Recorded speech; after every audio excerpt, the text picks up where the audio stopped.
Nous sommes aujourd'hui pour examiner ce que la Bible nous dit être, Apocalypse 12, 17, l'esprit des prophéties.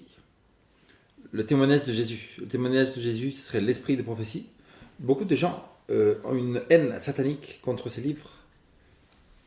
Et Dieu a un message dans la parole de Dieu qui nous dit qu'à la fin des temps, la plupart des églises vont être tombées, vont être Babylone. Et il donne un temps spécial à ça. Il nous donne que c'est Daniel 8,14 nous dit 2300 jours et matin, le sanctuaire sera purifié. Père Céleste, qu'on puisse comprendre ta parole. Au nom de Jésus. Amen. Donc c'est le dernier message de la Bible. La plupart des chrétiens croient aujourd'hui qu'ils croient en Jésus-Christ, ils vont au paradis. Voilà. La Bible dit que c'est pas ça du tout. La Bible nous dit que quand on croit que Jésus est mort sur la croix, on accepte, on est justifié. À la fin, il faut être sanctifié. C'est pas parce que les pharisiens ont cru dans la Torah qu'ils vont avoir la vie éternelle. N'est-ce pas? Donc croire en Jésus, c'est le premier pas. Donc, il y a beaucoup d'exemples qui nous disent que ce n'était pas le cas du tout. Et donc, le livre d'Apocalypse nous donne un message, le dernier avertissement, le dernier message pour la planète Terre. Comment on sait ça? On voit dans Apocalypse 14, à la fin de 6 à 12, le message des 3 ans, c'est Apocalypse 14, 6 à 12. Verset 14. Je regardais, et voici, il y avait une nuée blanche. Et sur la nuée était assis quelqu'un qui ressemblait à un fils d'homme. Et sur sa tête, une couronne d'or. Et dans sa main, une faucille tranchante. Le premier message est donné, le deuxième message, le troisième message.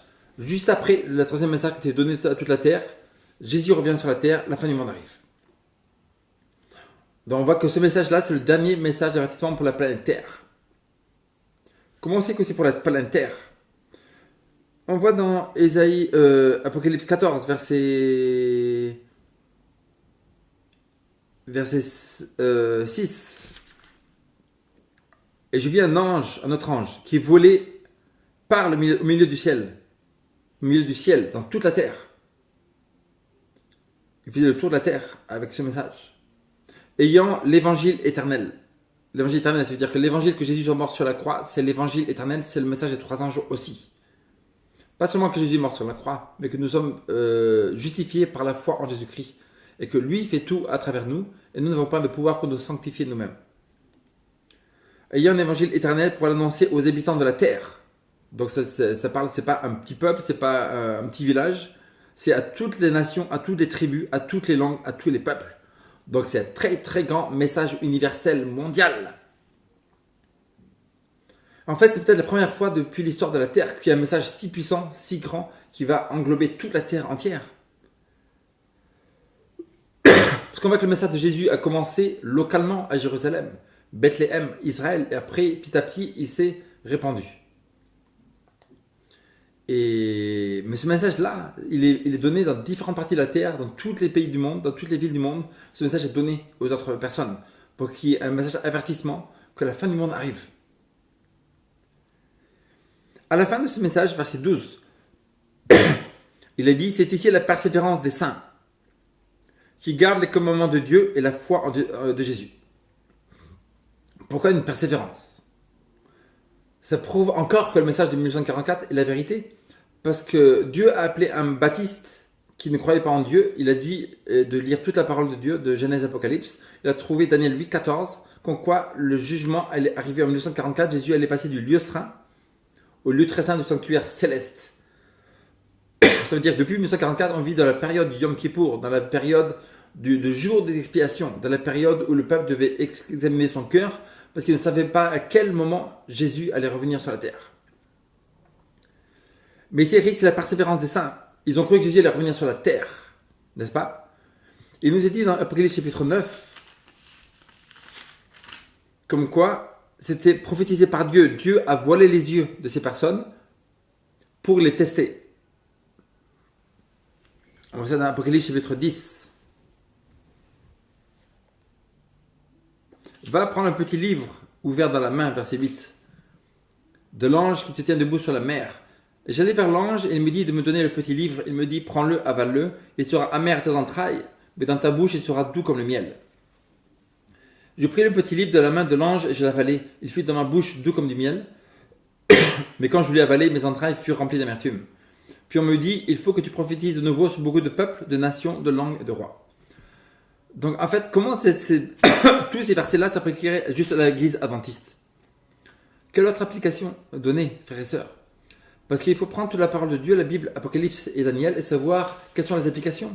Si l'église de Daniel chapitre 12, Apocalypse 12, est l'église adventiste du verset 17, donc ça veut dire que la marque de la bête ne sera pas donnée, que dans Apocalypse 17 et 18, il y a la fausse église Babylone, la mère des prostituées qui est salie avec les nations de la terre. Et donc Apocalypse 12, ça sera l'antithèse de cette fausse église. Pas la fausse église, c'est la fausse église et ses filles. L'église catholique, elle dit qu'elle est la mère des protestantes, l'église mère. Si c'est l'église mère, c'est que les filles, ce sont l'église protestante qui sont déchues. Pourquoi ces églises sont déchues? Parce que les gens qui sont sortis de cette église, Martin Luther, Jean Calvin, Tyndale, Wycliffe, John Knox, Jérôme, etc., ils sont sortis avec des fausses doctrines en eux encore. Mais c'était l'appel de Dieu, c'était la vraie église de Dieu à ce moment-là, parce qu'ils ont écouté le message du jour. Les catholiques de ce temps-là qui n'ont pas écouté, ils sont entrés dans plus de ténèbres. Mais le problème de ces gens-là, c'est qu'en 1600, après c'était 1700, après c'était 1800, pendant 200 ans, ils sont restés avec des fausses doctrines, ils ont refusé d'abandonner toutes les doctrines. Ils ont dit, nous, la justification par la foi, ça nous suffit. Martin Luther nous a dit qu'on est sauvé par la grâce et non par les œuvres, c'est tout, ça suffit. Donc les autres doctrines, ils n'ont pas voulu prendre l'effort de sortir des fausses doctrines, l'effort d'examiner si c'était vrai. Et à tel point que quand le message d'David de tout le monde entier que Dieu a apporté, ils ont refusé même d'écouter celui-là. Donc à la fin, Dieu a dit, ces églises-là, maintenant c'est Babylone aussi, parce qu'on se remplit de fausses doctrines, ils ne peuvent pas abandonner ces doctrines-là. Et donc là, on était dans Apocalypse 10. Pourquoi Dieu a un petit livre. Et donc on voit que ces choses-là s'accomplissent à partir de 1798 ou 1944. Il a dit de manger un livre à partir de ce moment-là. Si on fait une expérience assez intéressante, Daniel nous dit, Daniel chapitre 12, Gabriel lui dit, ne scelle ce livre, car il sera pour beaucoup de temps, et à la fin des temps, les gens vont le comprendre. Ça veut dire que tout le Moyen-Âge, qui, pendant tout le Moyen-Âge, a pu comprendre les prophéties d'Apocalypse ou de Daniel? Faites une étude, vous allez voir. Vous faites une recherche dans les prophéties d'Apocalypse, faites une recherche de la prophétie de Daniel, vous allez, mais qui c'est qui a compris la petite corne? Qui c'est qui a compris le sanctuaire au Moyen-Âge? Qui c'est qui a compris si et ça? Ils n'ont pas compris. Qui c'est qui a compris qui c'est la marque de la bête, etc. Qui c'est qui a compris etc. Ils n'ont pas compris parce que le livre était scellé pendant tout le Moyen-Âge. Une partie d'entre elles ont été compris comme quoi l'Église catholique et l'Antichrist. C'était le message parce que Dieu a donné ce message à Martin Luther. Mais tout le reste d'Apocalypse et Daniel, pratiquement, ils n'étaient pas compris. Parce que le livre était scellé. Mais jusqu'à quand ces livres-là étaient scellés? Ou le livre de Daniel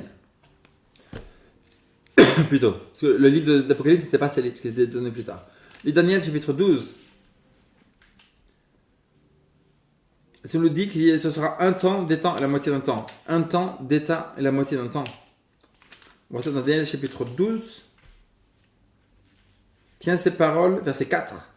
Tiens secrète ces paroles et scelle le livre jusqu'au temps de la fin. Le temps de la fin. Le temps de la fin, c'est hop, moi je choisis cette deuxième guerre mondiale. Le temps de la fin, c'est hop, quand Victor Hugo il meurt. Le temps de la fin, c'est hop, quand Obama il fait pipi, c'est ça? Non. Le temps de la fin. Le temps de la fin, ça nous dit, verset 11, depuis le temps où cessera le sacrifice perpétuel et où sera dressée l'abomination dévastateur, il y aura 1290 jours. Et verset 9, il nous dit, va Daniel et tiens ces paroles qui sont tenues secrètes et scellées jusqu'au temps de la fin. Jusqu'au temps de la fin. 2 fois, il veut dire que c'est le temps de la fin. C'est intéressant. Quel est ce temps de la fin?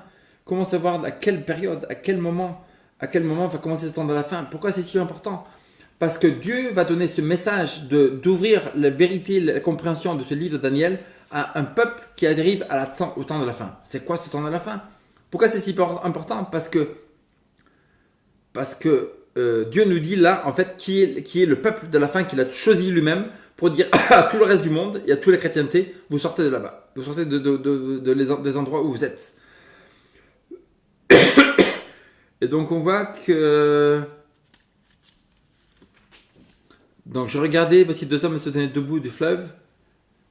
Et encore une fois, il lui dit, l'un des deux dit à l'homme vêtu de lin qui se tenait au-dessus des eaux du fleuve, quand sera la fin de ces prodiges? Et j'entendis l'homme vêtu de lin qui se tenait au-dessus des eaux et du fleuve. Il leva vers les cieux la main droite et sa main gauche. C'est important. L'ange, il met une jambe sur la terre, toute la terre de la terre. Il met une jambe dans la mer, toutes les mers de la terre. C'est un message universel très important, de nouveau. Et on voit très bien que c'est le message des 3 anges. Dans Apocalypse, Daniel chapitre 12, l'ange, il est sur toute la terre, il est sur toute la mer. C'est un message universel, complètement planétaire. Pareil exactement que le message des 3 anges. C'est pour que ce ange est en train de dire, le temps que je vais te donner, c'est qu'à la fin de ce temps-là, un autre message de le peuple de Dieu, vrai peuple de Dieu, à la fin des temps, va donner ce même message universel. Il jura par celui qui vit éternellement que ce sera dans un temps, des temps et la moitié d'un temps. Et que toutes ces choses finiront quand le force du peuple saint sera entièrement brisée. Quel est le peuple saint de quel il parle? C'est la vraie église du Moyen-Âge, les Vaudois. Paul, il va en prison à Rome. Il est dans une maison. Beaucoup de gens viennent l'écouter, beaucoup de gens sont convertis. Paul meurt. Le César qui est juste après, en fait, il persécute énormément les chrétiens à Rome. Ils sont obligés de fuir dans les montagnes du nord de l'Italie. Pendant tout le Moyen-Âge, depuis le 1er siècle, jusqu'à la réforme protestante, le vrai peuple de Dieu, c'était connu comme la Chiesa Valdese, l'église vaudoise. Donc le peuple saint serait brisé. Là, l'ange, il donne un temps, des temps, la moitié d'un temps. Un an, c'est 1 an. Des temps, c'est 2 ans. La moitié d'un temps, c'est 6 mois. Ça fait 1 an, 2 ans, 6 mois. Ça fait 3 ans et demi. Le calendrier juif a 30 jours pour chaque mois et 12 mois. Ça fait 1200, ça fait 3 ans et demi. Ça fait combien de mois? 1 an, 2 ans, il y a 24. 1 an, il y a 12. 3 mois, il y a 6. 24. Plus 12. Plus 6 mois. 42 mois. 42 mois. Maintenant, vous avez 42 mois. Vous multipliez par 30 jours tous les mois. Parce que le calendrier juif avait toujours 30 jours. 42 jours fois 10, vous comptez. Après, vous mettez 20. Après, vous mettez 30. Vous arrivez à combien de jours? Vous arrivez à 1260 jours. Depuis quel moment? Là, c'est le moment où 457, 537 to 1798, c'est 538, le moment de l'église catholique, parce que Daniel chapitre 7, quelques chapitres avant Gabriel, il explique la petite corne de Daniel. Dans Daniel chapitre 7, verset 23, le 4e animal, c'était le 4e royaume qui existera sur la terre, différent de tous les royaumes, et qui dévorera toute la terre, et qui foulera et la brisera. Les 10 cornes, ce sont les 10 rois qui s'élèveront de ce royaume. Un royaume s'élèvera d'après eux, il sera 10 francs des premiers, et il abaissera les 3 rois, nations, etc. Donc c'est l'église catholique, on a déjà vu ça. Il prononcera des paroles contre les très hauts. Le pape, il dit, le pape n'est pas seulement Jésus-Christ, c'est représentant de Jésus-Christ. Il est Jésus-Christ lui-même, voilé sous le voile de la chair. Le pape est Jésus-Christ. Après, il parle des paroles contre les très hauts, comme quoi les prêtres sont plus grands que Jésus, plus forts, etc. L'église ne peut pas errer. Dès que vous sortez de l'église catholique, vous allez il y a plus de salut. Donc, toutes ces paroles contre les très hauts qui sont abominables.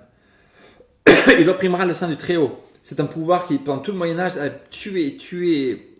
À Paris, beaucoup de protestants ont été décapités, ou alors ils étaient brûlés au feu, ou alors ils étaient enterrés vivants. Des femmes ils mettaient de la terre, ils les couchaient par terre, ils mettaient plein de terre sur eux, ils les tuaient, ils les jetaient dans la Seine, etc. Donc, il opprimera les saints du Très-Haut. Pendant tout le Moyen-Âge, 50 millions de protestants ont été tués par ce pouvoir-là. Combien de temps ce pouvoir dure? Là, il écrit le même temps qu'on voit dans Daniel 12. Et les temps, il espérera changer les temps, la loi. Donc c'est un pouvoir qui a dit, moi je vois la loi, et je vois le temps, le 4e commandement. Je vais changer cela. Souviens-toi du jour de repos pour le sanctifier. Tu travailleras 6 jours, tu feras tout ton ouvrage. Mais le 7e jour est le jour de l'Éternel ton Dieu, tu ne feras aucun ouvrage. C'est le temps. Et le pape, il a dit, moi je vais changer ce temps dans la loi, et je vais le changer au dimanche, le dia solis, pour que tous les païens et les chrétiens adorent ensemble, dans la fraternité païenne, de toutes les fêtes païennes, etc. Donc c'est 1260 ans, on voit que c'est l'église catholique termine. Et l'église catholique commence en 538. Justinien, il dit au pape, tu as le pouvoir temporel et tu as le pouvoir spirituel partout en Europe. On ajoute 1260 ans, 538 plus 1260. 538, plus 1260. On a 1260 jours, on ajoute 538. On arrive à 1798.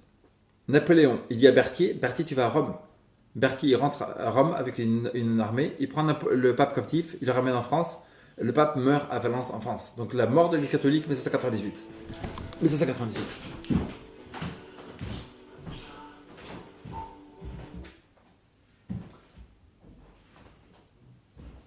Donc l'Église catholique est terminée en 1798. Et là, l'ange, il nous dit en fait que ce pouvoir-là,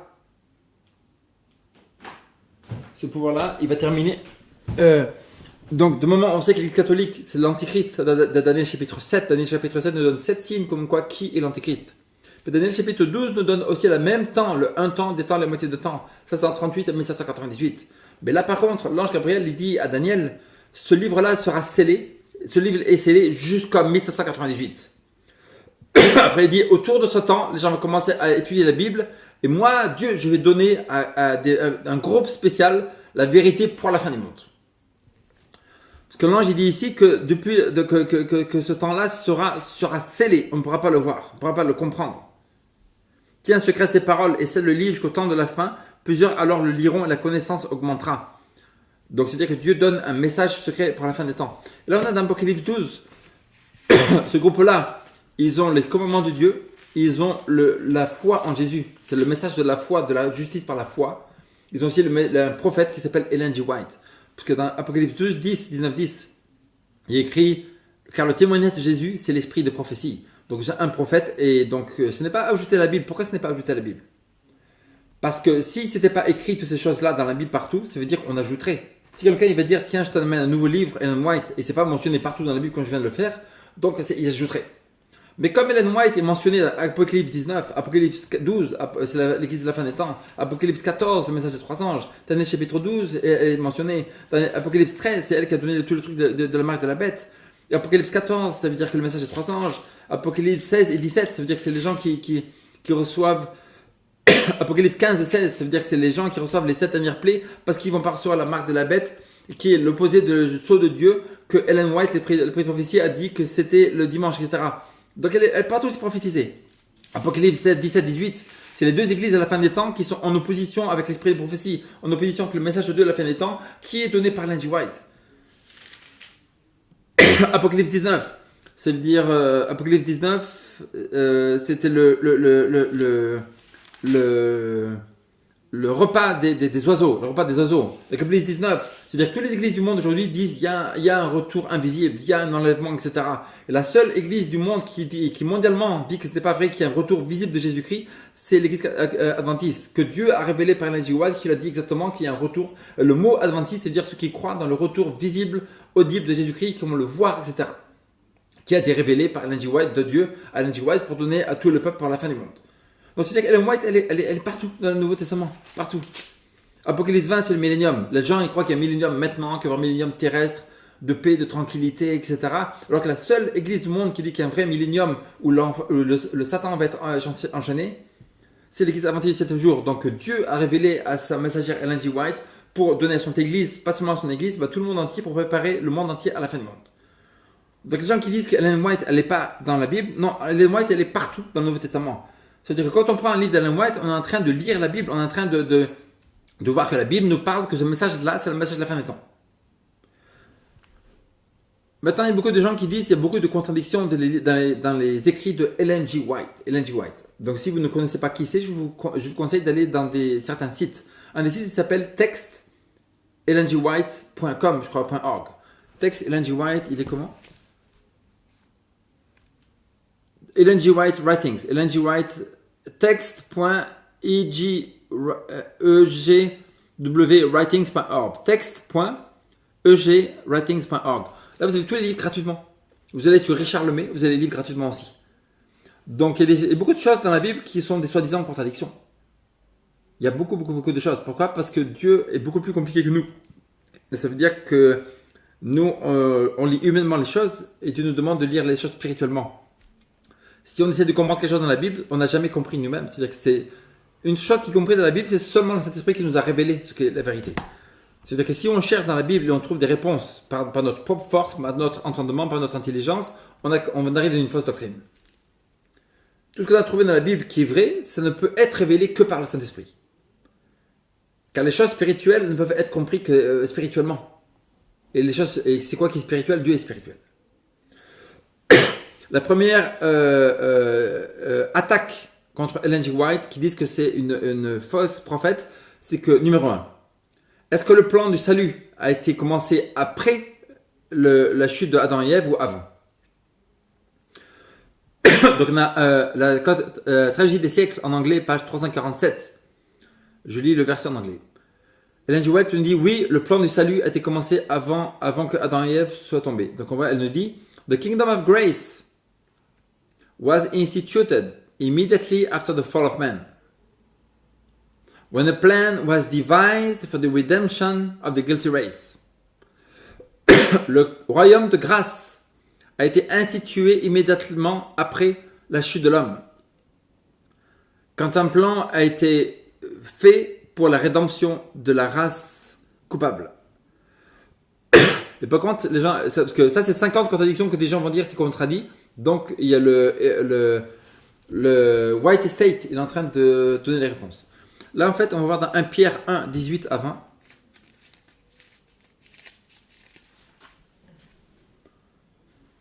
Sachant que ce n'est pas par des choses périssables, par de l'argent ou de l'or que vous avez été rachetés de la vaine manière de vivre que vous aviez hérité de vos pères, mais par le sang précieux de Christ comme un agneau sans défaut et sans tache, prédestiné avant la fondation du monde, et manifesté à la fin des temps à cause de vous.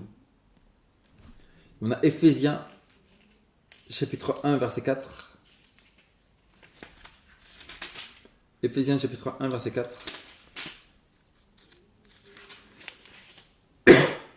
En lui, Dieu nous a élus avant la fondation du monde, pour que nous soyons saints et irrépréhensibles devant lui.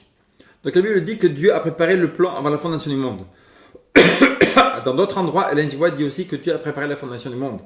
Est-ce que ce verset est en train de contredire? Non, il faut aller plus loin. Là, elle nous dit que le royaume de grâce a été institué immédiatement après la chute de l'homme. Et un plan a été mis en place pour la rédemption de la race coupable. Donc là, ça ne veut pas dire que le plan a été mis en place quand Adam et Ève sont tombés. Hop, Dieu les a dit, oh, ils sont tombés, vite, vite, vite, on se prépare et on fait un plan en place. Non. Parce que si on lit Patriarches et Prophètes, les premiers chapitres, Dieu, par Ellen G. White, donne exactement les détails comme quoi Dieu, même avant la fondation du monde, a préparé ce plan. On voit ça dans le chapitre de la chute de Satan. Patriarches et Prophètes, le chapitre chute de Satan. Là-dedans, on voit tous les détails de ce qui se passait dans le ciel largement avant que la terre soit créée. Et Dieu nous donne beaucoup plus de détails, comment Satan a voulu se repentir, pas se repentir, mais il a pris tous les anges, etc. Dieu a donné des chances, etc. Et donc le plan de salut était fait largement avant la fondation du monde. Donc là, ça veut dire que c'est pas que le plan a été créé ou mis en place après la chute de l'homme. C'est-à-dire qu'ils ont mis les actions de ce plan en place pour faire la chute de l'homme. Un bon exemple, c'est par exemple un truc terroriste. Quand il y a un truc terroriste, la police va commencer à s'organiser pour vite aller protéger les gens, etc. et aller tuer les terroristes, etc. C'est-à-dire quand il y a un attaque terroriste, ça veut dire que largement avant, le plan est conçu et organisé, etc. Et quand l'attaque terroriste arrive, la police met en place toutes les forces pour aller faire exécuter ce plan. Le plan a été mis en place avant, mais il est exécuté seulement à la chute de l'homme. C'est là ce que l'esprit de prophétie veut dire.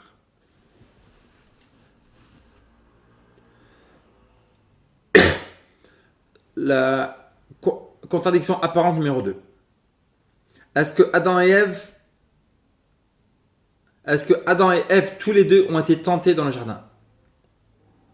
La Bible dit oui. Genèse 3:6.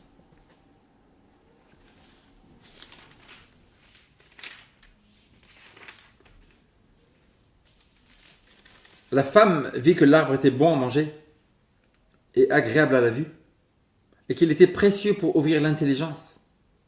Elle prit de son fruit et en mangea. Elle en donna aussi à son mari, qui était auprès d'elle, et il en mangea. Qui était auprès d'elle? Est-ce que la Bible King James dit ça? Non. La Bible française a ajouté qui était auprès d'elle. Qui était auprès d'elle n'est pas dans l'original. C'était ajouté. Donc, Ellen White dit, en anglais, The angels are cautioned Eve to beware of separating themselves from her husband. Donc, je vais traduire parce que c'est un petit peu long en anglais. Les anges ont dit à Ève de faire attention, de se séparer de son mari pendant qu'elle s'occupait de ses labeurs quotidiens dans le jardin. Avec lui, elle serait moins en tentation que si elle était toute seule. Mais absorbée à son travail plaisant et inconsciemment, elle est partie de son côté. En percevant qu'elle était toute seule, elle a ressenti une appréhension de danger. She soon found herself gazing with mingled curiosity and admiration upon the forbidden tree.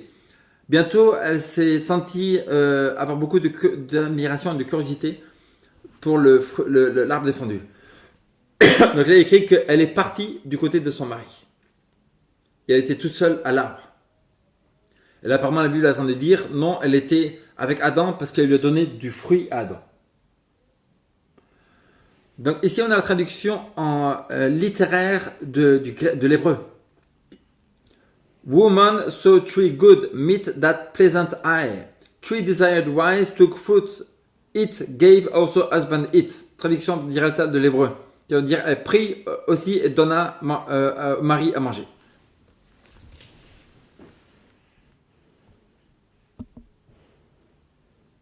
Traduction de l'hébreu littéraire. Numéro 1, il n'y a pas écrit qu'elle était de son côté.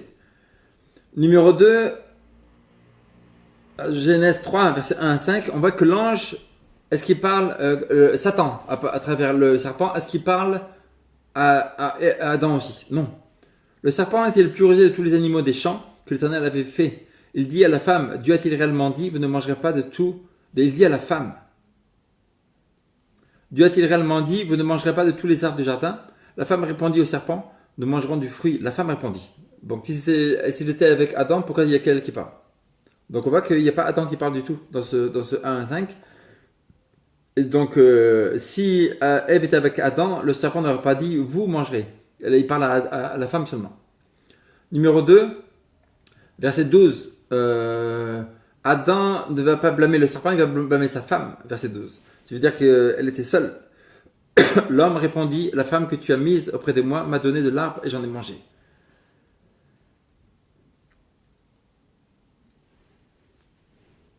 Donc s'il était là avec l'arbre et sa femme, il serait blâmé lui-même aussi, mais il n'était pas avec sa femme. C'est-à-dire que le fruit que tu as mangé, verset 12, la femme que tu as mise auprès de moi m'a donné de l'arbre et j'ai mangé. Et quand il est venu vers sa femme, il a dit, est-ce que tu as mangé de l'arbre que j'avais défendu? C'est-à-dire que s'il lui pose la question, Adam, est-ce que tu as mangé de l'arbre que je t'avais défendu, c'est Dieu qui demande, est-ce que tu as mangé de l'arbre que je t'avais défendu, etc. Et Adam aussi pose une question à sa femme, c'est où?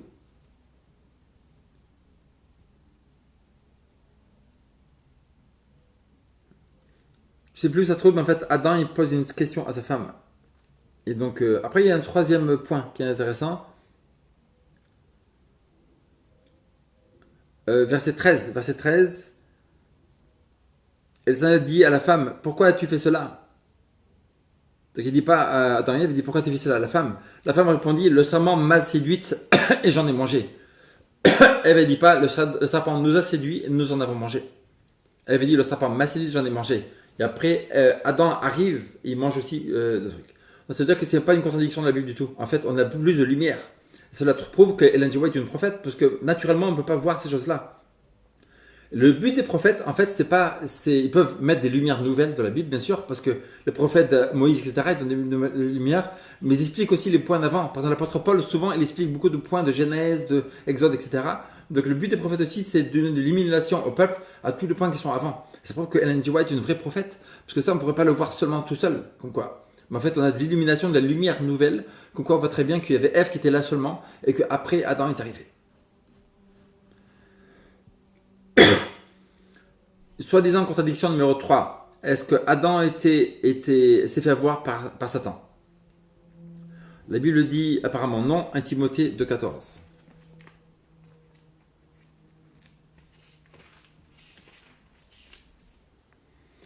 Et ce n'est pas Adam qui a été séduit, c'est la femme qui, séduite, s'est rendue coupable de transgression. Ce n'est pas Adam qui fut séduit, c'est la femme qui, séduite, s'est rendue coupable de transgression. Mais Ellen White le dit dans Évangélisation, page 598, Satan, with the father of lies, deceived Adam. Satan, qui est le père des mensonges, a déçu Adam d'une manière similaire. lui disant qu'il n'a pas besoin d'obéir à Dieu et qu'il ne mourrait pas s'il transgressait la loi. Elle dit apparemment que Satan est le père des déceptions, il a déçu Adam de la même manière. Ça, c'est la façon de parler de couple. C'est-à-dire que la famille, etc. Moïse s'est fait avoir, Abraham s'est fait avoir, etc. C'est la famille. C'est-à-dire que c'est le chef de la famille, même si c'est quelqu'un, les enfants qui se font avoir dans la famille, les enfants, ils vont voler une voiture, ils se font avoir, etc. C'est la famille qui reçoit, c'est pas juste les enfants. Et là, c'est pareil. C'est juste que Ève a fait ça, donc Adam est coupable aussi. C'est pas une contradiction du tout.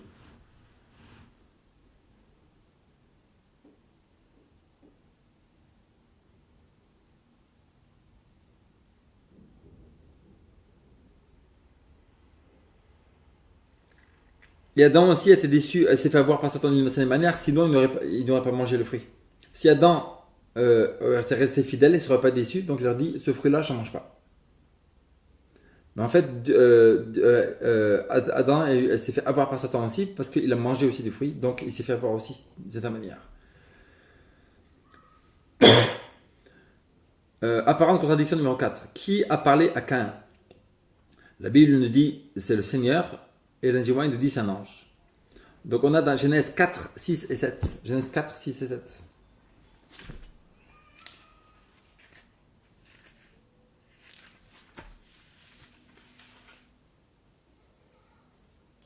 L'Éternel dit à Caïn, pourquoi es-tu irrité? Et pourquoi ton visage est-il abattu? Certainement si tu agis bien, tu relèveras ton visage. Et si tu agis mal, le péché se couche à la porte. Et ses désirs se portent vers toi, mais toi, domine sur lui. Et donc là, Dieu il parle à Caïn.